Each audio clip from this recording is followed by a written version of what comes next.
நான் ரீசெண்டாக இப்போ இன்ஸ்டாகிராம் ஸ்க்ரோல் பண்ணிட்டு இருக்கும்போது ஒரு வீடியோவை நான் பார்த்தேன். மல்டிபிள் வீடியோஸ் இந்த தாத்தாவோட போடுற வீடியோஸ்லாம் நான் பார்த்துட்டு இருக்கேன்.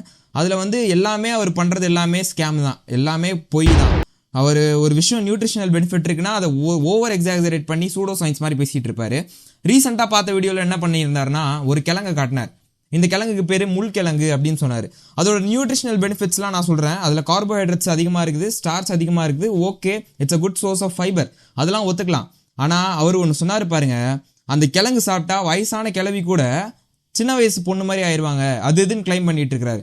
அதாவது சூடோ சயின்ஸுக்கு ஒரு லிமிட் இருக்குது. இந்த மாதிரியான ஆளுங்கனால நிறைய பீப்புள் அவர் அந்த பேஜை போய் பார்த்தீங்கன்னா நிறைய பீப்புளை அவர் வந்து ஃபாலோ பண்ணிட்டு இருக்காங்க. நிறைய பேர் அவங்கள நம்பிட்டு இருக்கிறாங்க.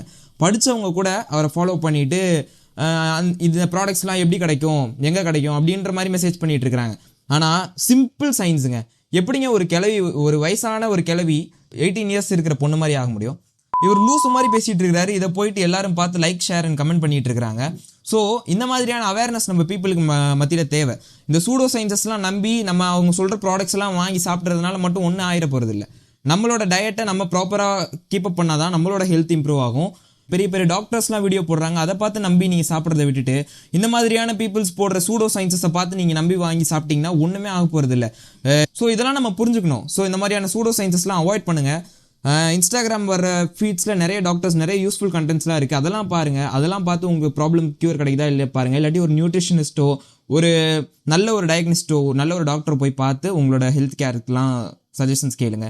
இந்த மாதிரியான விஷயங்கள்லாம் நம்பாதீங்க. Thank you. Subscribe to voice of Sujith if you like this.